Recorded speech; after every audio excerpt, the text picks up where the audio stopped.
If you hike, bike, hunt, hammock, picnic, forage, or just otherwise like to wander around the Pisgah and Nantahala National Forests, you care about how these forests are managed. And the history and culture of this region play into the mistrust some people feel about management at the hands of federal officials. If you go back 100 years, there has been some resistance over decades in the Southern Appalachians to saying, hey, we don't necessarily trust federal government to come in and manage our land. In some cases, that land was leveraged away from landowners. And of course, wilderness is a strong act of federal government to say, here is how this land is going to be managed. I'm Matt Peiken. My guest today on The Overlook is Jack Igleman. When he's not teaching economics courses at Warren Wilson College, he's the lead environmental reporter for Carolina Public Press. He recently wrote about the finalized plan to manage both our neighboring national forests.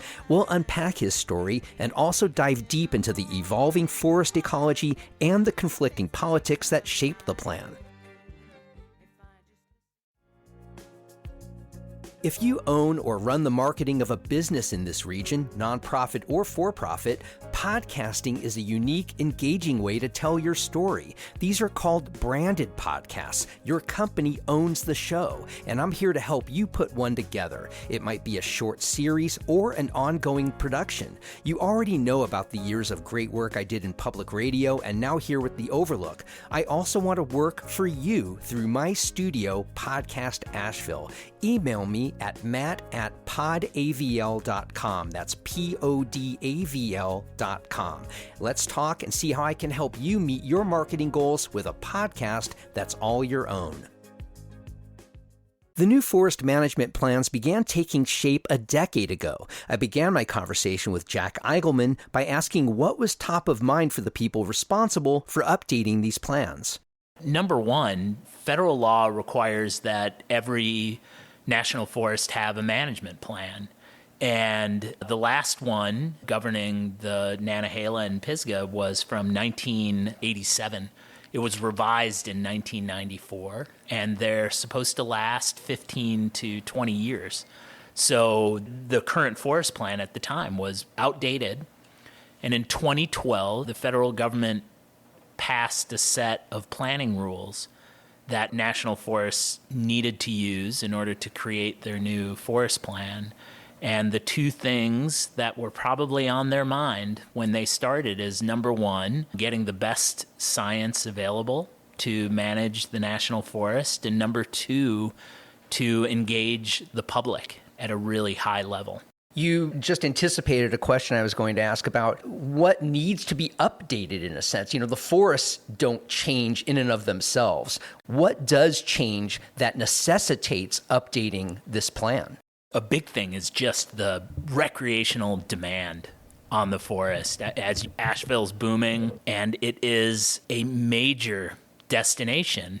So a big change over the last 10, 20, even 30 years has been the recreational demand. The visitation of the forest has increased significantly, and that requires thinking about how you manage the various resources, access roads, trails.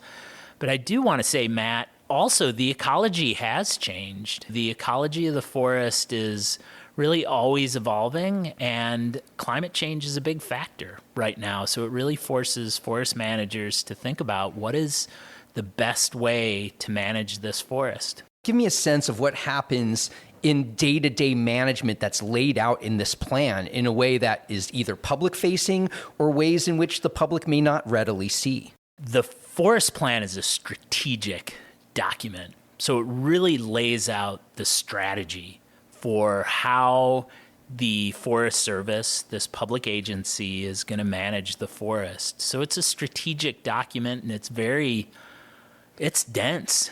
Does it go into the nitty-gritty of how to manage? You mentioned strategy. Give me some examples of things that are laid out in this document that are an operating manual for people who are tasked with managing the Nantahala and Pisgah forests. Yeah, I think a big one that probably most people can relate to are trails in the forest. So the forest plan sets out a strategy for how the agency will expand, maintain, and improve trails. And the forest plan sets goals for doing that. Where the actual work happens is later, and that comes through various projects that the Forest Service will unroll in the coming years, and currently they're engaged in many projects. But the forest plan really sets the strategy for how to navigate, how to create, and then the projects really have the nitty-gritty of what trails are going to improve, how many miles are going to improve, what that will look like, and also engaging the public in helping plan those things at the project level. I want to get in a little bit to the public's involvement in shaping this master plan. But one of the things that was in your story I thought was interesting, that the plan that they did end up approving recommends 49,000 acres of newly recommended wilderness and 9 newly eligible scenic rivers. I don't know what that means. Yeah. Newly recommended wilderness? Is this wilderness that was just not managed before? And the 9 scenic rivers, are these new rivers? I don't understand. Yeah, there's so much to unpack. So let's take wilderness first, and then we can talk about wild and scenic rivers perhaps. But wilderness is the highest form of land protection in the United States. Wilderness is an actual designation. Yeah, absolutely. It's not a physical thing. We can't define wilderness. It's a designation. Can you first define wilderness and then tell us how it applies here? Congress, decades ago, passed the Wilderness Act, which gave Congress the ability to set aside lands throughout the United States as wilderness. And it's restrictive in how that land can be used. Obviously, you can imagine you can't develop it. You can't drive motorized vehicles on it. It's to really take our most precious, most beautiful pieces of land. And wilderness looks a little different out west. It's a little more remote than what it looks like in North Carolina. So the definition of what wilderness is a little bit tricky. But here's what it looks like. Here's how it happens is the Forest Service that has 1 million acres that they manage during this forest planning process is they identify acreage throughout the forest that they believe meets the characteristics of wilderness. And in the forest plan, they recommend it. So now 49,000 acres have been recommended. I think that's over maybe 8 different places. In 8 different places, I'm not sure about that. We can check. Recommended means that over the life of this forest plan, 15 or 20 years, it'll be managed as wilderness. And so that's really important. You can't ride a mountain bike in wilderness, for example. So it changes how we use those trails, for example. It also impacts whether we can harvest trees. We can't on wilderness. To make those pieces of land permanent wilderness requires an act of Congress and a signature of the president. And that's a whole nother ball of wax. So this is just a recommendation that this plan does. And you mentioned that's 1 million acres, and that of those 1 million acres, 49,000 of them they're recommending are designated wilderness, which really amounts to, if you think about it, that's what, about 5% of the 1 million, which I don't know, is that a lot? Is that not a lot? Yeah, there's already 66,000 acres of wilderness. People in Asheville are probably familiar with the Shining Rock Wilderness, which was designated many years ago. There are other units of wilderness. It's hard to say whether it's a lot, whether it's a little. It depends on who you ask. It tends to be a pretty controversial topic in Western North Carolina, where obviously people who, environmentalists, for example, prize this designation, whereas in rural counties of Western North Carolina cringe a little bit when they hear the topic of wilderness. And I don't want to speak for anyone, but they may see it as, because of the restrictions that come with wilderness recommendation and designation, some people see that as closing them out of land that maybe they've used for decades or generations. So wilderness has always been a really tricky topic for the Forest Service to navigate. That does give some perspective that there were already about 66,000 acres under wilderness designation. Another 49 is not insignificant. It's not doubling it, but it's quite a bit. That's about 80% more. Let's talk about the people who are opposed to the wilderness designation, or at least who are resistant to having more wilderness designation. What are they looking to protect and preserve? That's such an interesting question. I think on one hand, we live in such a polarized time that I think wilderness is just one of those things. It doesn't even need to mean anything. Just the term wilderness gets people riled up and maybe upset depending on which side of the coin that they're on. But I think more practically, if you look back, and I've tried to incorporate this into my writing as a real historical perspective of the acquisition of public lands in western North Carolina. We have really two big units, the national park, the Great Smokies, and these two large national forests. And if you go back 100 years, that there has been some resistance over decades in the Southern Appalachians to saying, hey, we don't necessarily trust federal government to come in and manage our land. In some cases, that land was leveraged away from landowners. So I think if you go back decades, there's a mistrust of federal government. And of course, wilderness is a strong act of federal government to say, here is how this land is going to be managed in its most narrow definition. And so some people see that, whether it's a historical legacy, whether it has to do with our current polarized time, is hard to say, but nevertheless, it's remained a tricky topic. You're saying that a lot of it is just the trigger of governmental control of this land rather than specific fears of what will happen. Yeah, and I think so. And there is that as well. For example, you might have enjoyed riding an ATV in an area that, this is probably an unlikely scenario. This is a place that we've used, my family perhaps has used it for years, and now you're saying I can't. So it's also an access issue. And what people do not like to say they can't use something in a specific way. And so that opens up the door to lots of emotions. And wilderness has been that sort of focal point of that tension. Can you talk a little bit historically? You just alluded to it. And when you talked about how a lot of these national forest lands were taken from people who had domain over it. And I think of eminent domain. We know of eminent domain largely from urban development and interstate highways and other roads, and primarily communities of color and more poorer communities have had land taken from them and homes taken from them for the, quote, greater good. Is this similar in terms of how these forests were initially developed and expanded? Yes and no. Let's take the Great Smoky Mountains National Park. Essentially, the federal government drew a circle in Tennessee and North Carolina and said, this is now a national park, and many people were forced to move out. So, good example of eminent domain. You can also look at the creation of a lot of lakes made by the Tennessee Valley Authority. That was, here comes a lake, we're going to need you all to move, not your choice.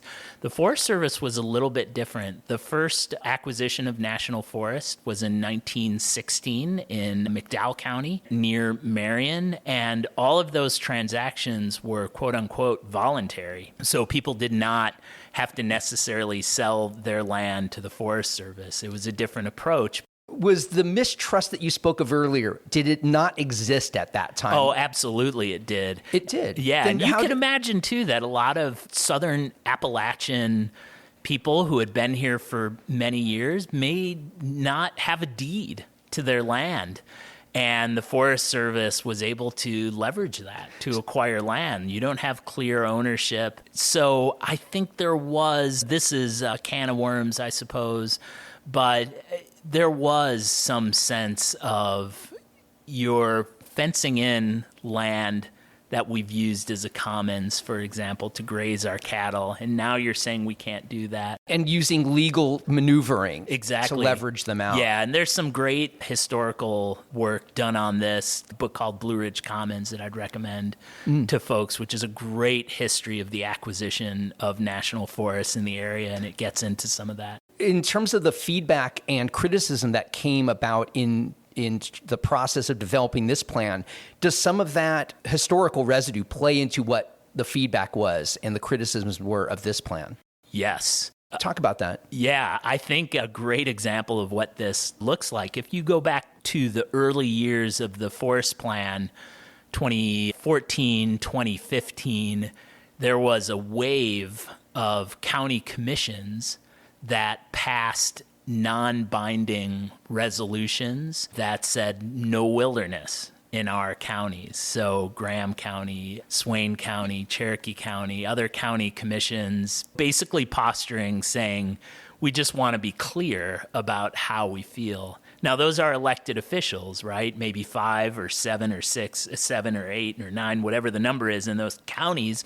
And of course, there are probably many people in those rural counties that would love to see more wilderness. But of course, they're the elected officials speaking for the county. And I think that's such a great example of how that played out. Buncombe County, the county commission here, passed a resolution in favor of more wilderness in our county. But I think Buncombe County was probably the only one. Why do you think there was that difference? Yeah, I think Asheville is part of our identity as a progressive community, and I think it attracts people that tend to be more in favor of protection of wilderness compared to rural counties, where rural counties have real deep economic connection to the national forest, and if not an economic connection, just a really deep cultural connection to these places. And I think that's a little bit different in Asheville, where many of us have moved here from other places. We do have national forest in Buncombe County, but we use it in a different way. We use it to mountain bike. We use it to, find solitude or whatever it may be. And in the rural counties, it's just a completely different relationship. And it's such an interesting one to explore.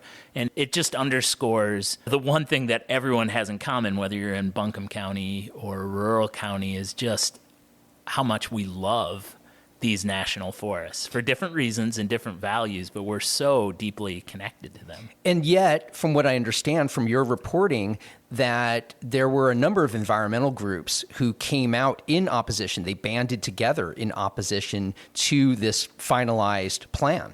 Yeah, and this is not fully unexpected. A draft plan was released last year. There was an intensive objection process over the last year. We understood where many people had concerns about the forest plan. What were those concerns specifically? They're complex, but to simplify it, I would say it's important to point out that the National Forest has a multi-use mandate, which essentially means they do a lot of stuff with their land. They provide trails, they restore the ecology, they help manage wildlife habitat, and they also harvest trees. That's an important component of the National Forest mission. I want to note in the forest plan that one of the focuses of timber harvesting in the forest plan is to restore the ecology of the forest, to create young forest, which is needed for some species. So to manage the forest in a thoughtful way. Where the concerns really come down to is where the Forest Service does some of those timber harvesting activities, and some groups have real concerns that timber harvesting will occur in special areas of the forest. It's fascinating to me the way you laid this out. It seems like a mirror of what happens in urban development. There's planning departments and there's zoning. And people don't want to see industrial development happen where residential is. And then there's business districts and there's noise ordinances. Yeah. In some ways, what you're saying is this happens in the forest too. There are such a variety of uses. Are they incompatible with each other in the way that industrial is incompatible with residential? You have to have separation.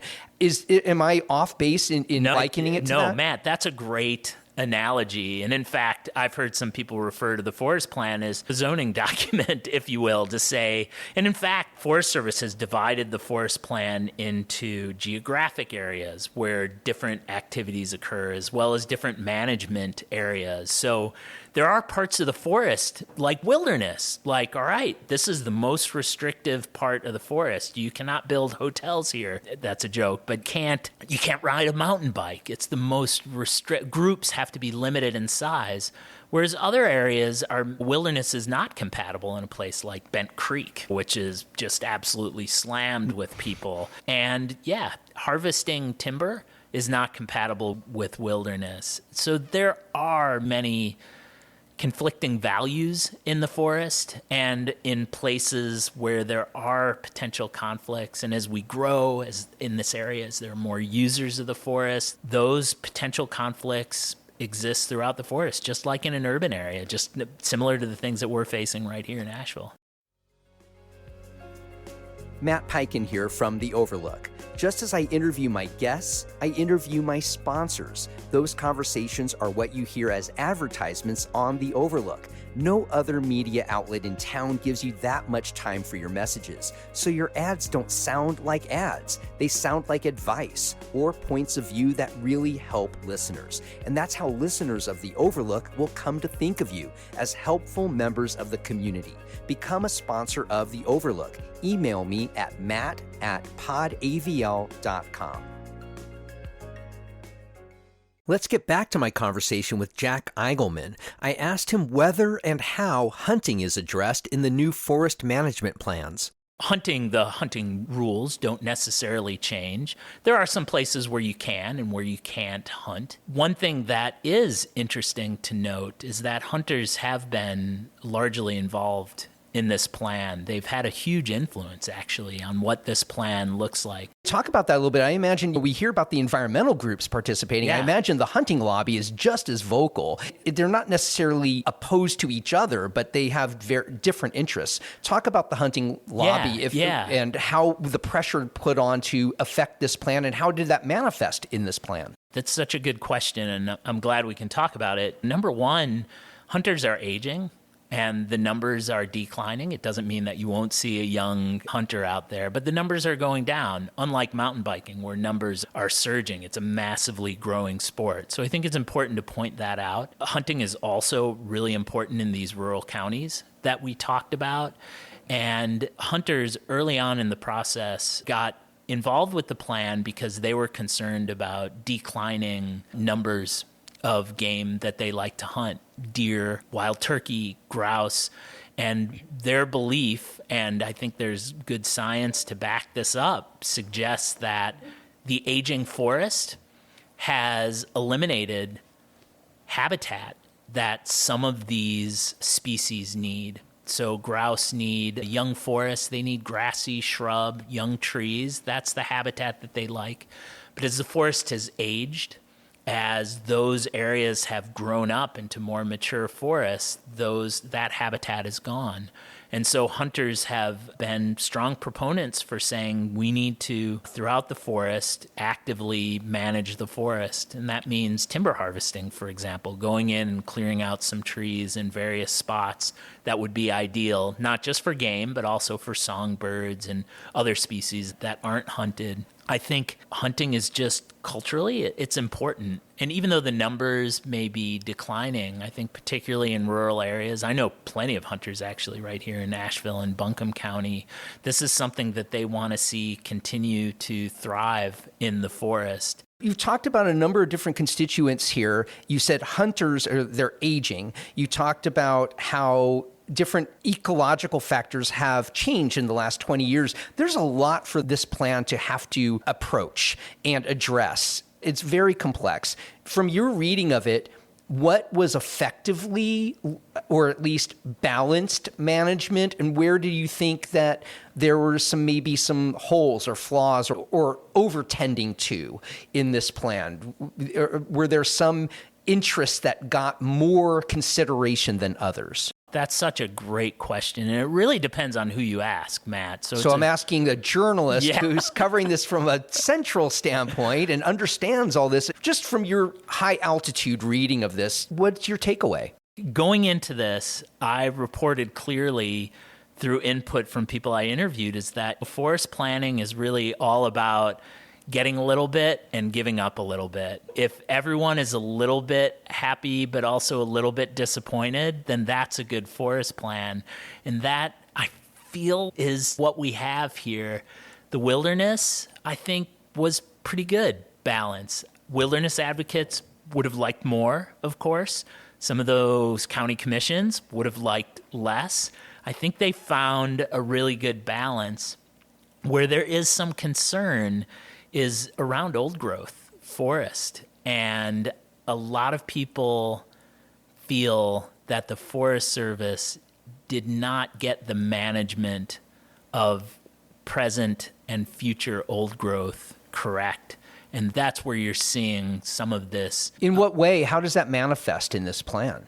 Again, getting a little bit complicated and trying to stay out of the weeds is the Forest Service in this plan has created a 250,000 acre old growth network. And this is forest that won't be harvested.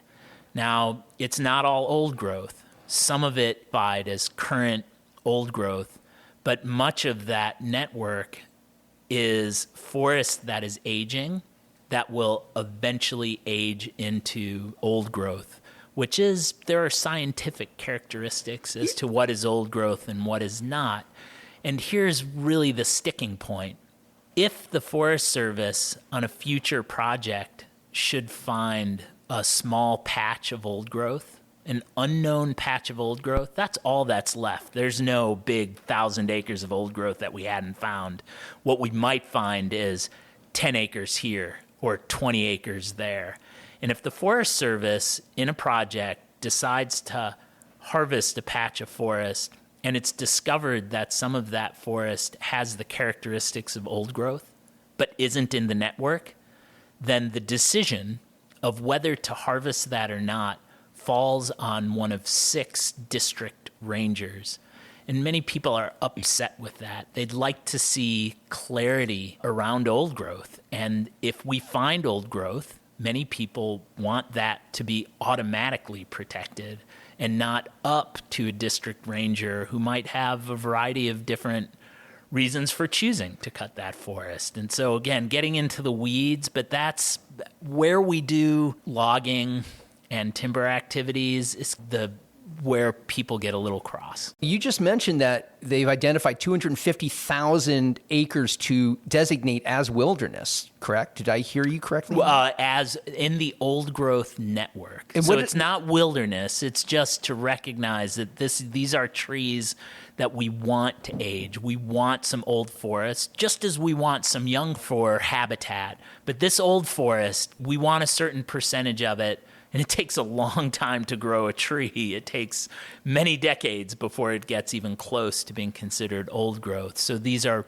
very special forests, and we want to, it doesn't mean we can't ride bikes in them. It doesn't mean we can't do all sorts of activities. We're just not going to harvest them. But that sounds like wilderness, right? Am I wrong on that?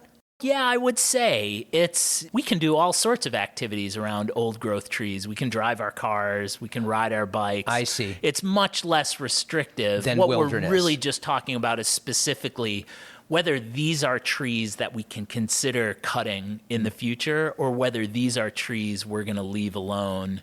And I think old growth is such a complicated topic. When you mention old growth, probably a lot of people think about the Joyce Kilmer forest, which are these unbelievably old, beautiful trees, or they've read The Overstory, a great book about old growth recently, or they think about these giant sequoias. Old growth looks very different in our forest. There's not much virgin old growth. Nearly everything has been logged at least once, but there are little patches of 150, 200-year-old trees, and it's not just the trees, but it's also the environment around them that makes a forest an old growth forest. What's happening in the soil, the various layers of canopy in a tree, species that live there. So it's scientifically pretty complicated, and the Forest Service and some environmental groups do not see eye to eye on some of this. And I think they're a bit unhappy with what came out in the forest plan. What else came out in the plan that we haven't talked about that you think is new or notable that is going to guide management for the next couple of decades? Yeah, I think sustainable recreation is a big component of the plan, and I think that's exciting. They're just really looking and thinking about how to design and where to design trails. If you go by Brevard, the use is really intense among mountain bikers, horseback riders, everybody. And they're trying to think about, how do we spread that out? How do we create cool trail networks in places where people aren't going? That's good for those communities. It brings economic activity, but it also spreads out the pain a little bit. It spreads the crowds out. And so I'm really encouraged, and I think many people are really excited about what the Forest Service came up in that. So that's an exciting part. You mentioned mountain biking is mushrooming. From my observation alone, it's not scientific observation, but there are a lot more hikers out there. So many more people on the trails since COVID. And I was wondering, how did the uses of our forests change when people were getting outside during COVID? And how has that changed how people are using our network of forests? I don't think it can be understated just how transformational COVID was for the outdoors. I'm still expecting a lot of people to put their mountain bikes in the garage and see them collect dust. But I think a lot of people discovered the outdoors, and I think many of those people are going to stay. And so, wasn't there a problem for a while that people were trashing the trails? That there was some reports a couple of years ago when during COVID that trash along the trails was becoming a problem. With just so many more people using them, is that something the Forest Service can manage? You can't gate off trails. You can gate off roads and road access, but how can they manage the glut of people using them? That's a sore spot. I think the Forest Service is under-resourced, and that's been a trend over many decades, as it has been for many federal agencies. And they have a tough time doing the things that they have to, maintaining roads, maintaining trails, cleaning up trash, policing them. All of these things are really difficult to enforce. And the Forest Service, I think they do their best, but they don't have the resources to do it. I think one thing I'm seeing at Bent Creek, for example, I'm seeing many poached trails, illegal trails created by users. And it's very hard to stop that kind of activity from happening. So you can close a trail, but how do you close it? I wanted to find poached trail. So you're talking about not just someone cutting a corner and creating a little shortcut on a trail. You're saying an entire trail is being made by, let's say, mountain bikers who just decided this is a route I want to go, and it's become a de facto trail for mountain bikers. Yes, period. And you're also seeing, I do see the Mountains to Sea Trail, for example. Many listeners are probably familiar with that. That is a hiking-only trail, but take a look under your feet, and I guarantee you'll see some bike marks. That bugs the hell out of me. I use the MST all the time. Yeah. And I've seen mountain bikers on the, I'm not going to tell them, hey, I'm going to be Joe Cop here and say, you're not allowed on here. I will do it for you. Please do. Look out for Jack on the trail if you are poaching it, because I am not afraid to call you out. And I do think, in lieu of rangers everywhere doing it, I think a little public shaming is okay. I think we do need to help the Forest Service maintain the standards. And I think the Forest Service is looking, they're not stupid. They're like, hey, lots of people are poaching trails here. That means we need more trails. Maybe we should go in and design this trail. But poached trails, they're unlikely to be designed sustainably, and that's really important. Climate change, we're having bigger storms. That means more runoff on these trails, and we really have to think thoughtfully about designing them to be able to weather the storm and be able to deal with the increased or the heavier amounts of rain that we get. So that's a big problem, not just that it is annoying, it's damaging to the forests and the trails. Does the public have any responsibility for shaping things going forward?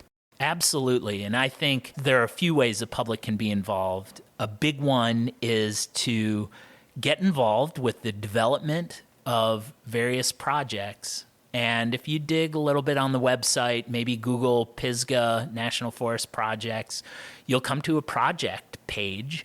And those projects, the information is available to the public. The public has opportunities at various stages of the development of a project to provide input.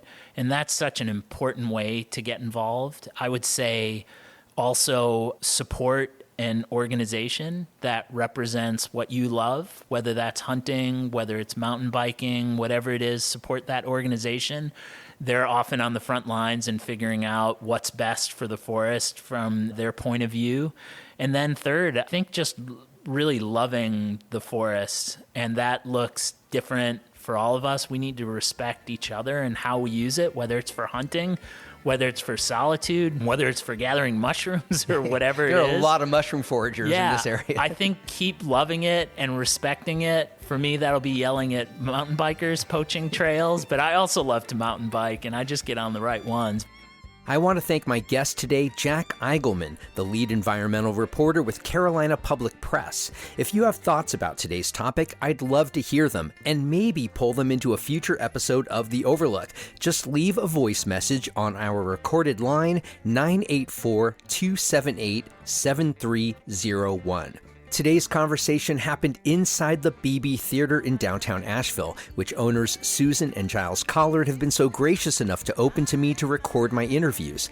Our theme music for The Overlook, Maker's Song, comes courtesy of the Asheville band The Resonant Rogues.